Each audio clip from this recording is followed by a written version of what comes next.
Hello, and welcome to the Once Again podcast. We are your hosts, Ashley and Jason. In this episode, we will be discussing the first 3 episodes of The Mandalorian, Season 3. We will be recapping the events of these 3 episodes and possibly discussing where we expect the show to go from here. So consider this your one and only spoiler warning. If you don't want to know anything about it, tune out now, folks.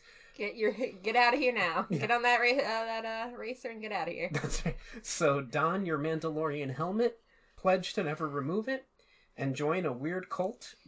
For this is the way. That was the best I could come up with on short notice. Yeah, I decided to do this last minute and made Jason. Yeah. I had like 24 hours or 48 hours to get it done, but the 3rd season of the American television series The Mandalorian stars Pedro Pascal as the title character, a bounty hunter traveling to Mandalore to redeem his past transgressions with his adopted son Grogu.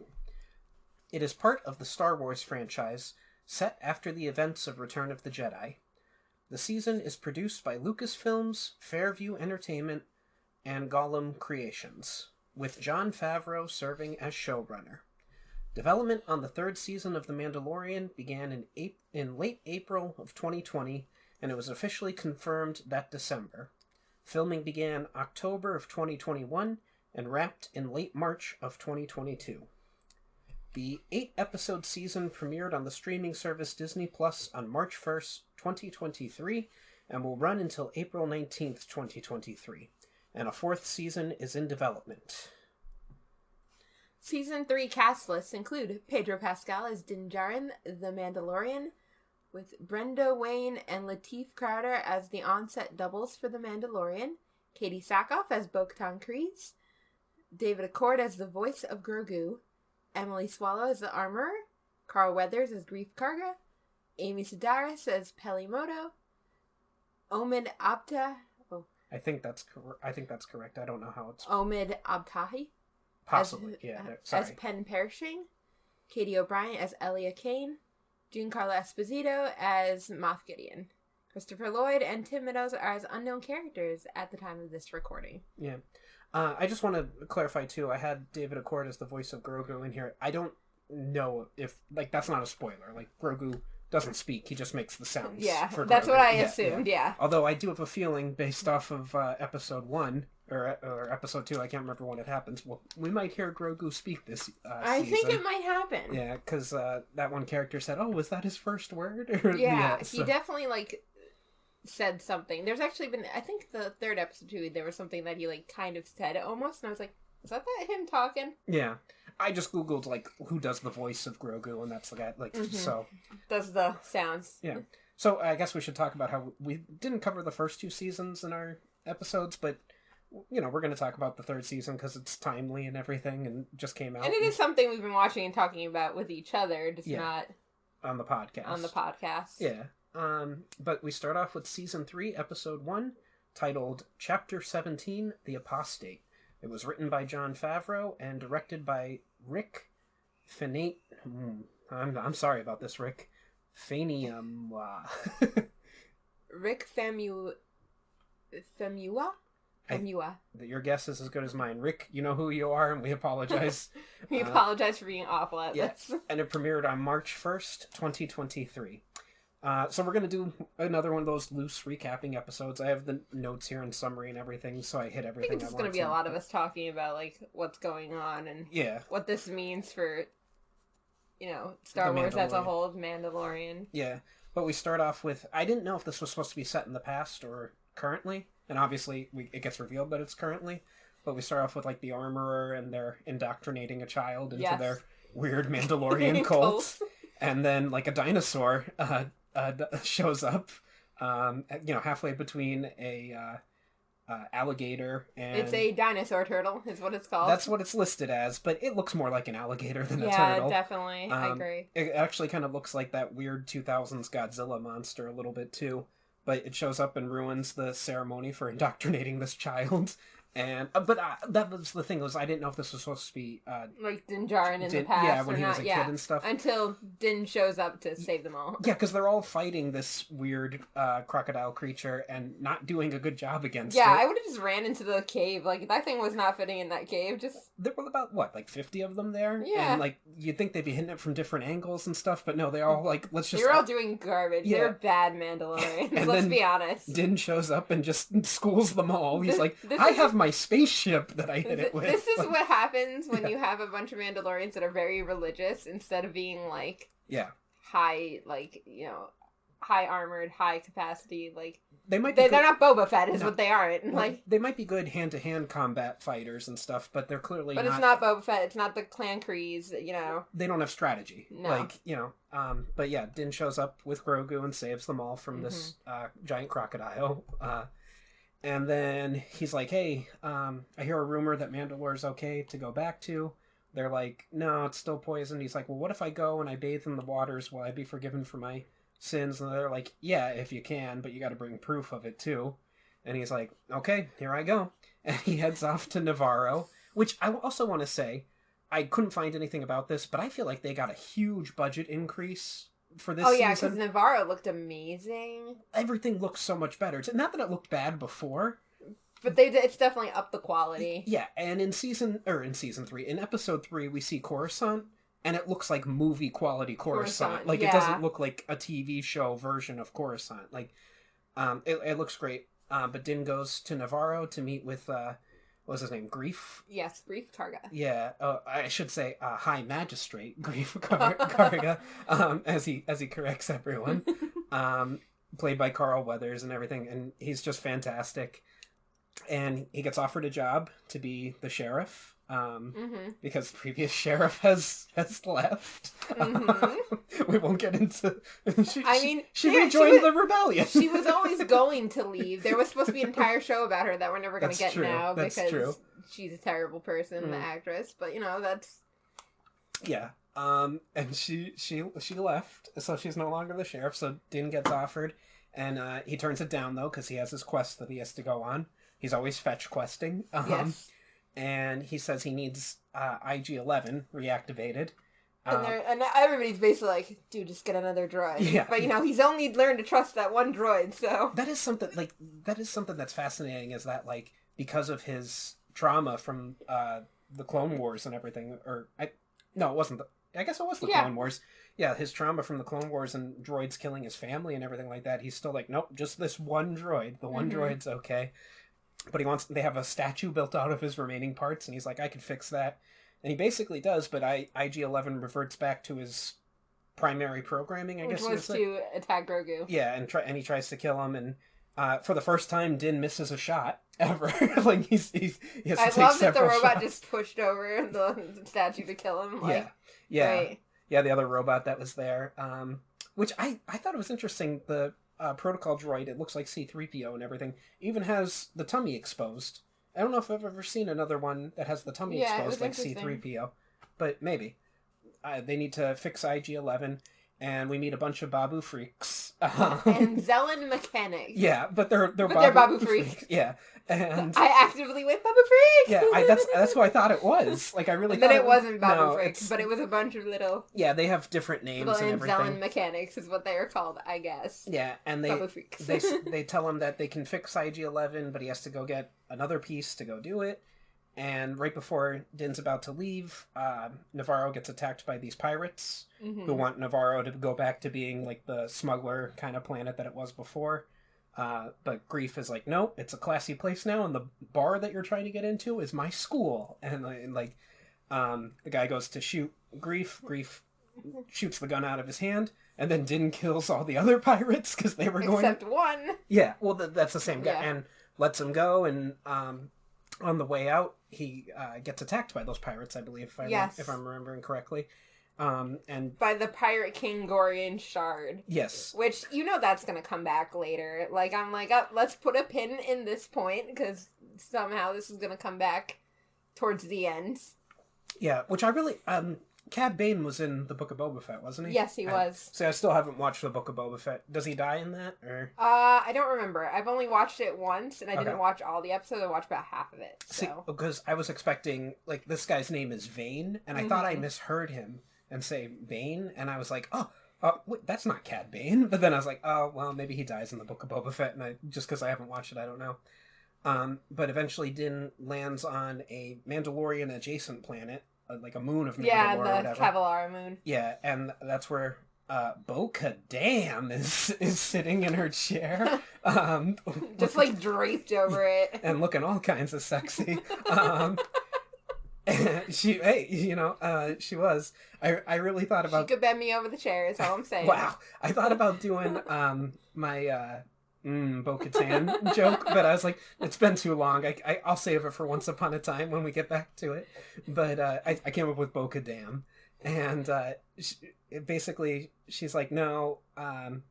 After you got the Darksaber, and everyone left. The army left, yeah. So they're plundering with the ships. Yeah, and they don't follow me anymore, and you suck, and I hate you. And the castle's awesome, though. By the way, it looks great. Yeah, and she tells him to go off to Mandalore by himself, and he does. Oh, but I guess that's all of season one of episode 1. Uh-huh. And we move on to episode 2, because I watched them one right after the other, so it's all kind of blending together in my mind. Season 2, or episode 2 is chapter 18, The Mines of Mandalore, written by Jon Favreau and directed by Rachel Morrison, and it premiered March 8th, 2023. And see, now here it has that's the character. I was gonna say Din goes to visit Pelimoto. I've never heard her name said, so I think that's correct. On Tatooine. We go back to Tatooine, your favorite place in the galaxy. But they're there on Bunta Eve. Yeah, and at least it's Mos Espa, not Mos Eisley. So, but we're on Bunta. It's Bunta Eve, though, and my only opinion immediately was like, man, this is why Disney needed to make Tatooine where all the Star Wars lands are in Disney World and Disneyland, because we could have a Bunta Eve. Well, we do get to see all the time pod racers going around. Yeah, that was so cool. Yeah. And anyway, she's like, oh, I don't have the part that you need for IG-11, but I'll sell you R5 here, which I think R5 is one of the droids from the original movies. That I was looking it up. It is one of the original droids. Okay, but R5 is scared to go back into space and R5's everything. like, no, I don't want to do any of this.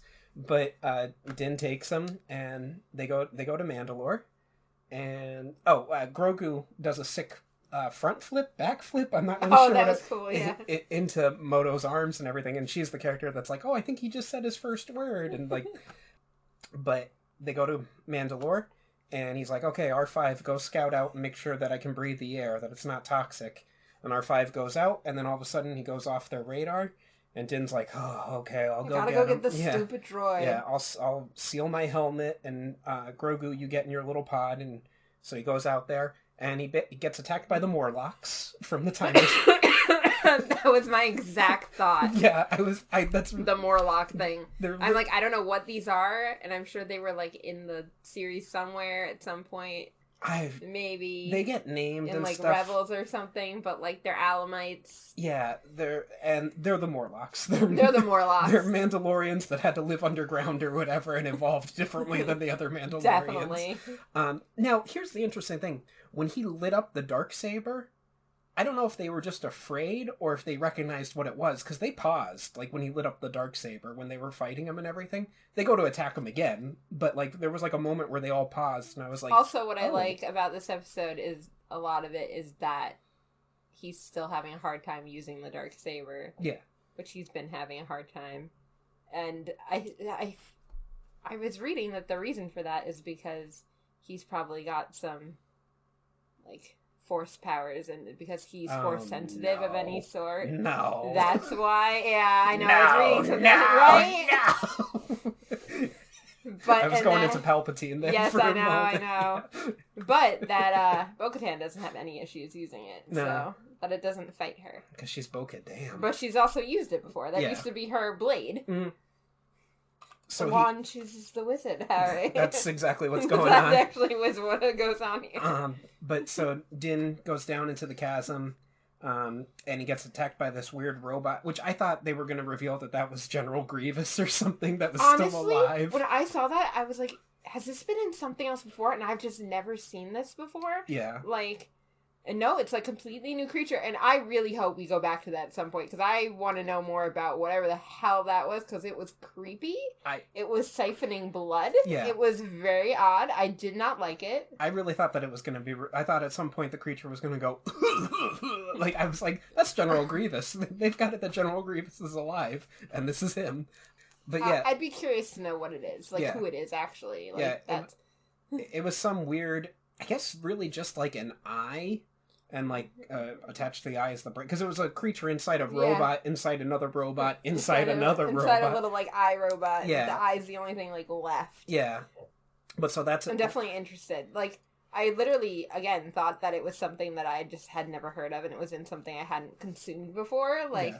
Oh, did this pop up in a book or? Maybe it is. Maybe it's something... No, it's not. It's completely new for this show. All right. And the only clue we have is that it's cyborg like Grievous, but isn't. So what am I supposed to do with that? It's some Mandalorian creature that maybe we'll get more on. I hope we do. Yeah. Like I was waiting for Bo to be like, yeah, that's a blah blah blah blah blah, and then me be like, oh, it's Star Wars. They're gonna give it a name and they're gonna make a toy of it and everything. We'll know. We'll eventually get it, but we'll know all about this creature's sad life with its wife and children and everything. What it is. Yeah.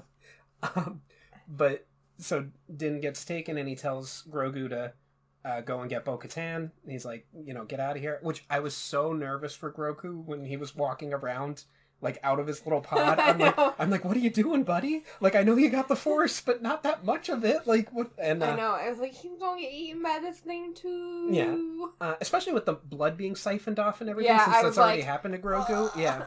But so he does. Little Grogu does. He arrives back on Bo-Katan's little planet. On Calavera. Yeah, thank you. And she's like, "Oh, I am so." She sees the ship, and she's like, "I am so sick of Din Djarin. This is the last. This is the last time I'm going to see him." And she's like, "I thought I told you to go away." And then she's like, oh, "It's only Grogu. Yeah, where is he? Where did he go?" And she only cares about the Darksaber. Really, she's like, "Where did he go? Did he die? Can I go get the Darksaber and reclaim my life?" Okay, But so she goes to the planet to rescue him, and she does, and kills that little weird eye creature thing. Yep. And then they go deeper into the mines. She shows him where he has to go and everything, because he's not going to find his way without her. And they arrive at this waters of life. Yeah, the living waters. Living water, thank you. And he's like, he takes off all of his stuff besides his helmet and basic armor, and he's like, all right, now I'm going to go bathe, and he's saying his creed as he walks into it. And then I thought he got grabbed by something. That's what I thought too, but apparently he just fell. Like, Bo-Katan explains in the 3rd episode that she thinks it's just that, like, because of all the fighting and something going on the planet, that it dislodged and that the pool is now much deeper than it used to be. Yeah, and I guess with all that armor on, you would sink. Like, it's not like, because he doesn't have a propulsion system. Yeah, if it wasn't like a shallow pool like it was supposed to be. Well, he took off his jetpack too, so it's not like he could get himself back up. Like, so she dives in there and she saves him. And but before he went into the water, she talked about the Mythosaur, and that was like the legendary creature that the first Mandalorian killed, and that's what. And then in the previews for this episode, when they were like previously on the we had the armor discussing, like, it is said that the Mythosaur will return and it'll be a new age for Mandalore. So like, we end on this point of like, she sees the Mythosaur. Yeah, as she's saving Din and going back up. She sees the Mythosaur there, and it opens its eyes and its eye and looks at her. Which made me lose my mind for a week, because I'm like, we're really going to end it on that? Yeah. We found the freaking Mythosaur? Like, and Bo's the one that saw it? She's probably sitting there like, oh my god, my entire childhood, like, everything that I've just said is not real is now real. Like... Yeah, because she's like, oh, your cult's weird, and which their cult is weird. It is weird. They followed the old ways of Mandalore, but, like, she just had proof, basically, that, like, okay, maybe they're right. Like, I'm wrong. It. Yeah. And we go into Season 3, Episode 3, Chapter 19, The Convert. And it's written by Noah Kuhl and Jon Favreau. Or is that Noah Clore? Noah Clore and Jon Favreau. And directed by Lee Isaac Chung. And it premiered March 15th, 2023. So yeah, Bo-Katan has rescued Din, and she says to him, "Hey, did you see anything as we were coming back up?" And he's like, "No, why?" And she's like, "No reason." And it's like, nothing. It's like, "Oh, bud, you." And I was like, and this is the point where I was like, okay, is she gonna take off the helmet now? Because I was like, we're at a weird point now. Is she gonna not take it off just because she's like, I don't know what to believe anymore? And like, we kind of get to that later in a weird conclusion way. Given the title to this, I was the like... convert? Yeah, I was like... The minute I saw that, I was like, no, it's happening. Because, you know, I think the way this is going is because she's good with the Darksaber, and now that she has bathed in the living waters, and seen the Mythosaur. Yeah. Din didn't see it, she saw it. Yeah. That she is going to retake Mandalore and bring Mandalore back together. Yeah. And they're all going to come back to Mandalore. But it's very possible. I think that's where this is inevitably going. Yeah. But she's like, let's get out of here. You know, we both bathed in the waters, let's just go. And as they're leaving, they get attacked by Imperial TIEs. And they make it back to Calavara. And they're like, all right, cool. Now we're on base, so nothing bad's going to happen. And her castle gets blown up. Which is crazy. And I'm assuming it's Moff Gideon, but, like, I didn't like that we left that as a, like, who attacked them? Yeah. And then Din was like, I know where we can go. Yeah, we'll go. I know perfect place that we can go that's safe. And we cut to Coruscant. And I was like, oh, okay, so they're going to Coruscant. Which, like, kind of makes sense. It is the home of the Republic. And also, it's a giant city. Like, if you were trying to hiding amongst many, many people is an option. Yeah. But then the episode shifts. And this episode actually has the lowest rating on Rotten Tomatoes. And a lot of people, I was talking to my coworkers, and a lot of them did not like this. Like, they didn't understand. And again, I'm assuming it'll have its place later on in the season, but it does seem like a really off, like, why did we get this in this particular order? See, I liked this episode because it was something so different. But I wouldn't want this to be the whole show. But we catch back up with Dr. Pershing. And he's joined the New Republic. He's received a pardon. Yeah, and he's going to work for the Republic and everything. Which I didn't even really... Like, is he just doing paperwork, like, basically? Yes, essentially. Like, slowly getting rid of... So, my thought process on this is, like, they're slowly getting rid of things that were from the Empire. Like, Empire information. But I'm like, wouldn't you want people to, like, go through and make sure there's nothing useful in all that? Like when he's like, oh, like, this is really good science stuff, like, it's useful, and they're just like, well, it's Empire stuff, so we don't want it. Like, that's not how that works. Like, that's really odd that you would just go... There were two things in this episode that did bug me because I thought of real world parallels to them. Like, when the U.S. captured Nazi scientists, we didn't just go, okay, well, now you're going to do paperwork. We're like, no, you're going to do science, but for the U.S. And, like, we developed the space program out of it and everything. Yes. Like, we built the nuclear bomb because of them and everything. What I also did not like was that they gave everybody, like, number designations. Yeah, they took away their identity. They took away their name. And I was like, that's so odd. Yeah. Like, it's not like, oh, their name, like... The Empire gave them that name. Like, that was just the name that they grew up with. Like, it would be like, Jason, you are now L2356. Okay. Why? Because I said so. Well, something, too, that, like, I think there's more going on here than was revealed to us, because he has to check in with this robot seemingly every week, maybe every day, I'm not sure, and it asks him the same questions over and over again. Like, are you feeling any resentment towards the New Republic? Are you happy? And are you fulfilled? Like, but the robot in no way monitors his voice fluctuation or anything. Like, it doesn't. Like, it's just like yes or no question. Like, it doesn't. Like, I'm like, no. There's no way that robot is that stupid. That droid is that stupid that it can't tell that he's aggravated over this or what. Or he asks a certain question about, oh, can I continue my old work? Like, it's not like flagging that or anything. Like, no, there's no way the robot's like. I think this whole thing is a setup. Like, he's set up in general, but like, I'm like, there's more going on here. Like, I think we're getting Pumpkin. Hey, oh yeah, our producer Pumpkin just stopped by to check in and see how we're doing.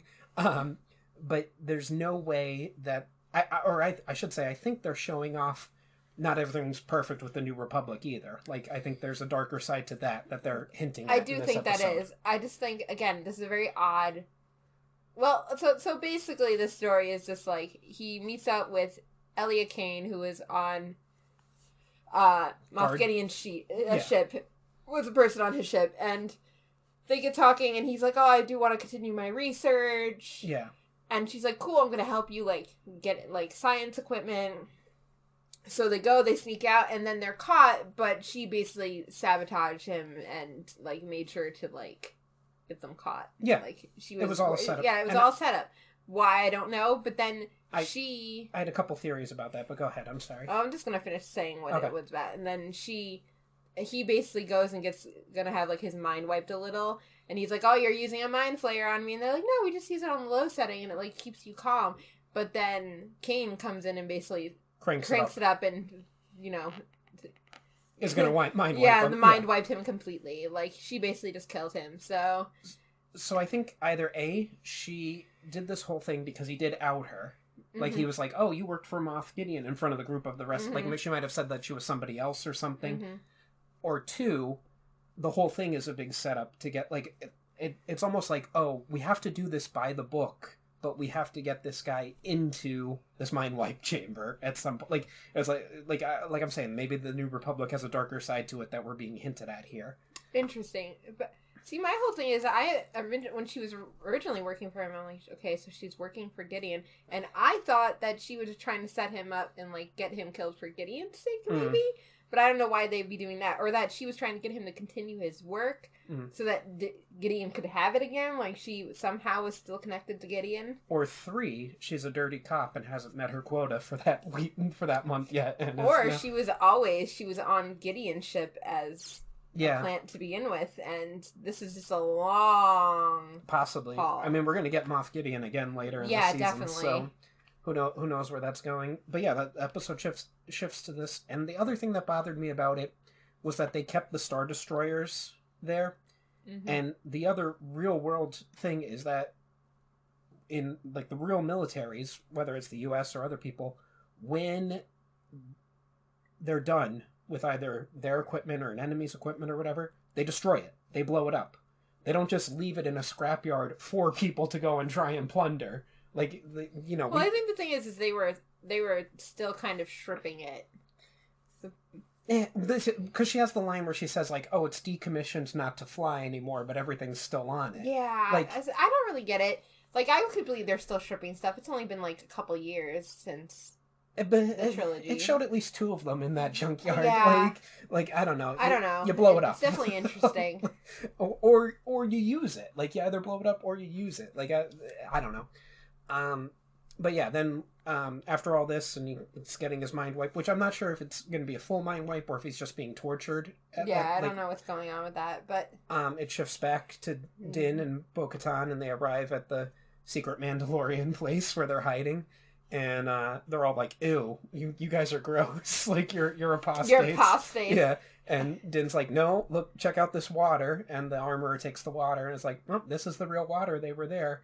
And she's like, oh, Bo-Katan, like... You also went, because Bo was like, yeah, I had to dive into the water and save him. Yeah. So the armorer was like, well, have you removed your helmet? And Bo's like, no. And she's like, well, then you are welcome as well, because you are also redeemed by our laws. And all the Mandos are like, good job, Bo. Weird, crappy good job. teaching. Everybody's being like, great job, good job. And, like, you know that Bo's, like, feeling it right now. Like, these people care. Yeah. So we're gonna have to see where it goes from here. But do you have any ideas? We did guests. We guessed at stuff for Obi-Wan Kenobi, and we were mostly right when it came to that. We're only in episode 3 here. Like I said, I think this is going to be a lot of Bo's story, actually, more so. Like, you know how season 2 was much more Boba Fett? Like, yeah, we were getting Mando's story too, but it was a lot of Boba Fett. We were learning about Boba Fett. And Luke Skywalker. Yeah. That's my problem with season 2. And Ahsoka was there too. Yeah. Well, I liked seeing Ahsoka. That was nice. Yeah. She's Skywalker. She's adjacent. She's not a direct Skywalker. She's at worst an adopted Skywalker. Yes. But I do think this is going to be more like Bo-Katan heavy, because I think we're inevitably going to get her taking back the seat of Mandalore itself. I don't know how that happens. She's going to need someplace to live. The Ties blew up her castle. I do, yeah. Well, I do want to know where those ties came from, too. I'm guessing Moff Gideon, but I mean... Yeah. I think the Pirate King comes back at some point, too, because he's been spurned, and he's going to want his revenge. I don't know where he's finally... Yeah. IG-11's got to come back. He's going to rescue them. Like, he's going to be the Luke Skywalker of this season. Yeah. You know, 'cause there's no way that they would set it up and then just have it that, oh, yeah, he got R5, so he doesn't... Because the reason he wanted IG-11 was to explore Mandalore and make sure that it was okay for him to breathe and everything like that. So there's no way, they wouldn't just set it up just to not bring him back later on. I don't think we get any more Luke Skywalker. I don't think we'll see Boba Fett. Maybe we will, but I don't think so. I don't think we'll see Ahsoka either, yeah. I would think. I think this will pretty much be straightforward. I'd laugh if we saw Obi-Wan. That would be crazy. I don't think that's happening, but, you know. It would have to be his ghost. Right. But, yeah, I'm hoping that we stay away from the Skywalkers. Well, if he's gotten some Force powers, Din Djarin. Yeah. Oh, God, I hope not. Ugh. Why does every important person in the galaxy have to have Force powers? I don't know. Be Force sensitive. The only one who's not is the one that I said flies in 3-dimensional space. Poe Dameron. He's the only one who's not Force sensitive so far. We'll see. But yeah, I hope we stay away from things that we've seen before. Season 2 had too much of, oh, hey, check out this, oh, hey, check out that. I think Season 2 would have been good if it wasn't like we kept putting more people like, oh, here's Ahsoka, oh, here's Boba Fett, yeah, oh, here's Luke Skywalker, oh, there's R2 too, did you know you wanted R2? Here's the engine from Anakin's pod racer. Here's the Darksaber. Yeah, oh, we have Bo-Katan too, yeah. Did you miss these Mandalorians? I don't mind Bo-Katan showing up, She makes sense, I think. Yeah, I just like to stay out of the Skywalker. I want more Star Wars things out of the Skywalker family because it's a big galaxy. There's more movers and shakers than that. Like, even if a Hutt showed up, I'd be cool with it. But, like, I don't want it to be Jabba. I don't want it to be Jabba's son. Like, oh, Jabba survived his ship being blown up, and here he is. I'm tired of seeing the same characters. Yeah. Like... Yeah, it's not, you could have a Chewbacca cameo and I'd be okay with it. Like, I'm excited for hopefully an Ahsoka series might do some interesting things for our universe. I think the Thrawn Theory series, whenever we get that too, will be interesting. Yeah, I don't know if I really, besides IG-11 showing up later, and I can't, Christopher Lloyd's going to show up, so he either has to be playing someone funny or someone evil, because that's like what he does, or someone who's evil and funny. Like Doc Brown from Back to the Future. Like, yeah. So I don't know who he's going to be playing. I don't know who Tim Meadows is going to be playing. I just hope to goodness it's not Carl Weathers' son, because they like to do that. Like, oh, here's the one black guy in the galaxy, and here's the other. They're related. Like, you know how in episode 9 that girl that showed up, well, she was actually what's his face's son, a daughter. We didn't see it on screen, but like in the books and everything, no, thank you. That's how it always happens. Yeah, I think, like I said, I think it's just going to be a lot of Bo-Katan, and I think we'll see kind of the, like, the second coming of Mandalore, basically. Yeah. I think that'll be what's going on. That's my hope for it, too. And something, like, it still has to go, like, there's going to have to be a fight between Bo-Katan and Din for the Darksaber, because that's how Season 2 ended. Like, the tension of Season 2 ending was that he had the Darksaber, she wants it, and, like, you have to defeat the person that has it, so they're going to have to fight at some point. I don't know. Well, he lost it to that robot in the second episode, and... then she took it and used it and destroyed the robot. So now is she the rightful heir to it? But then he took it back. Is this Elder Juan lore? Well, maybe that's why it's fighting him even more now. Maybe. Who knows? Is this Elder Juan lore? Maybe we'll see more of the Morlocks show up if they go back to Mandalore. Have you ever seen the weird 2000s Time Machine movie? Yes. Okay, yeah, and they'll have that weird guy be the Morlock leader again and everything. I forget who... That was actually somebody famous that played him, and I can't remember who it was. I can't think of it either, but it was weird. Yeah, the one... oh, God, I always get the actor confused with Christian Bale. Because him and Christian Bale look a lot alike. The guy that was the main guy in the Time Machine. Oh, movie. I know what you're talking about. Yeah, but... Anyway, yeah, they'll have the weird Morlock leader show up, too. Actually, let me just look that up real quick, because... Oh, it was Jeremy Irons that played, like, the weird... Morlock leader, and it was Guy Pearce who was the main actor in the Time Machine movie. But yeah, him and Christian Bale look a lot alike. But yeah, that's I don't really know. We'll probably do another episode covering it when we get past episode 6, and then we'll do a final episode once we're past episode 8, recapping how we felt about the season. But despite my problems with season 2, I think Mandalorian's been the best thing from Star Wars recently. I liked Rogue One.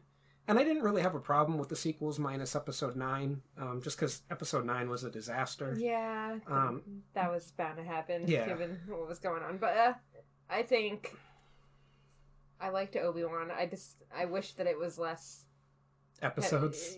I wish Obi-Wan was less dealing with saving Leia. Like, I thought that was...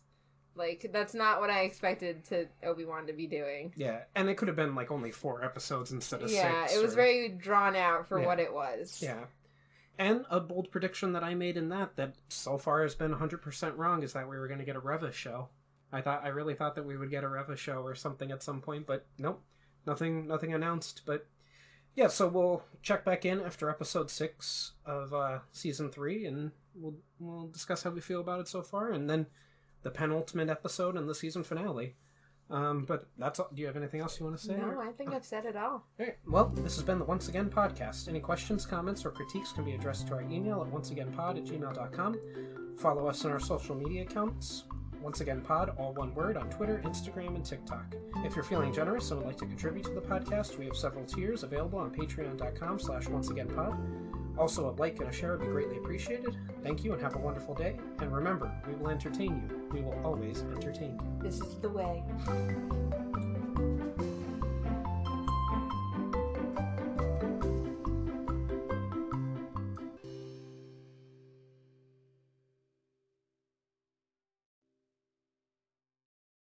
Rumpelstiltskin always says that magic comes with a price. But for this price, you can get a nice piece of jewelry. Use code ONCEPOD for 10% off your first order at Unusual Magic Jewelry on Etsy. Click the link in the description.